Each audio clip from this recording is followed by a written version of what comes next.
कशी लढत देणार आहात? तुम्ही सातत्याने म्हणता की लोकशाहीमध्ये सर्वांना अधिकार आहे, पण पवार घराण्यातच अशा पद्धतीची जर लढाई होणार असेल तर नेमकं काय?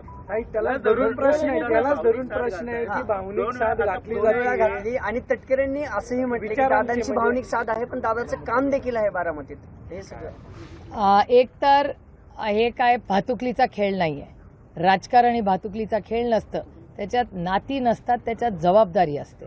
नाती ही प्रेमाची असतात आणि मी नात्यांचा आणि माझ्या कामात कधीही गल्लत करत नाही.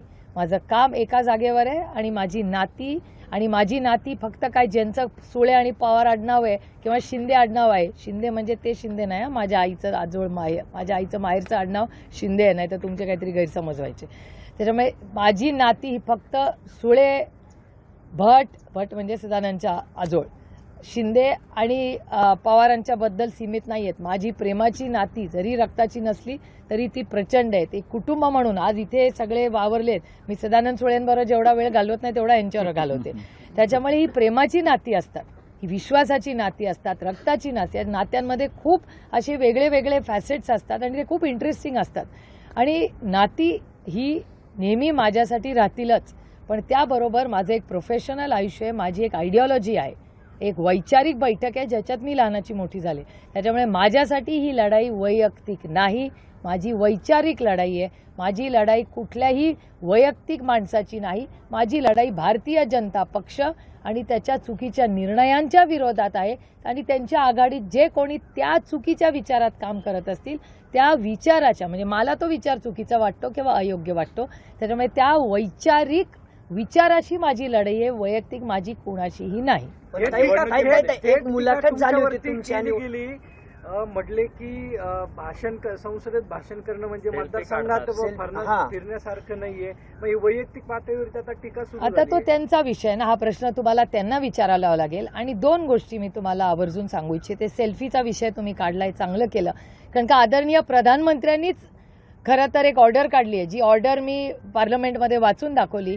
HRD मंत्रालय, ह्युमन रिसोर्सेस डिपार्टमेंट, शिक्षण मंत्रालयाने एक GR या देशासाठी काढला होता की प्रत्येक कॉलेजमध्ये मोदीजींचा एक फोटो लावा आणि सगळ्यांनी त्यांच्याबरोबर एक सेल्फी काढा. त्यांनी स्मृती इराणींना असं सांगितलं होतं प्रधानमंत्र्यांनी की या देशातल्या 1 कोटी आहे, मी सगळं तुमच्या चॅनलवर ऐकलेलं सांगते, मला काय कोणी येऊन सांगितलेलं नाही, मी वाचन करते आणि TV बघते, त्याच्यातून बातम्या करतात, त्याच्यावरून सांगते.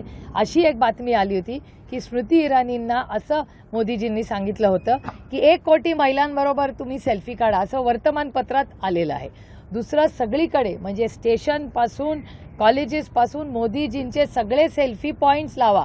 आपल्याला आठवत असेल भारतीय जनता पक्षाचे सहकारी परवा मला ते ह्याच्यात भेटले प्लेनमध्ये, ते दिल्लीला चालले होते. त्यांनी एक पुस्तकांचं मोठं एक्झिबिशन केलं होतं बघा आपल्या फर्ग्युसन कॉलेजला, राजेश पांडेजी, आठवतं? ते परवा मला विमानात भेटले होते पांडेजी. तर पांडेजी जेव्हा त्यांनी मला खूप मोठ्या मनाने बोलवलं होतं त्यांच्या त्या पुस्तकाच्या एक्झिबिशनला. तिकडे पण 3 सेल्फी पॉईंट्स होते. एक मोदीजींचं होतं, एक DCM 1, DCM 2 आणि CM, असे 4 सेल्फी पॉईंट्स होते. ते सरकारचा निर्णय होता की आमच्यावर सेल्फी. मोदीजींचं दिल्ली एअरपोर्टला आपण एंटर करतो ना, आज शिरताच गेट नंबर 1ला मोदीजींचा एक मोठा सेल्फी पॉईंट आहे. त्याच्यामुळे सेल्फी प्रमोशन हे आम्ही करत नाहीये, या देशाचे प्रधानमंत्री करतायत. आणि प्रधानमंत्री जरी एका वेगळ्या विचारात काम करत असले तरी देशाचे प्रधानमंत्री आहेत. त्या पदाचा आपण नेहमी सगळ्यांनी गौरव केला पाहिजे. आणि देशाचे प्रधानमंत्रीच आवर्जून आम्हाला खासदारांना सांगतात की जावा सेल्फी काढा. तर मोदीजी म्हणजे वैचारिक नाही, पण या देशाचे प्रधानमंत्री वयाने मोठे आहेत, कर्तृत्वाने मोठे आहेत, त्यांच्या विचाराचा आम्ही मान सन्मान करतो. हा पहिला मुद्दा. अजून लोकशाही मराठी ऐका, पहा, जागरूक रहा.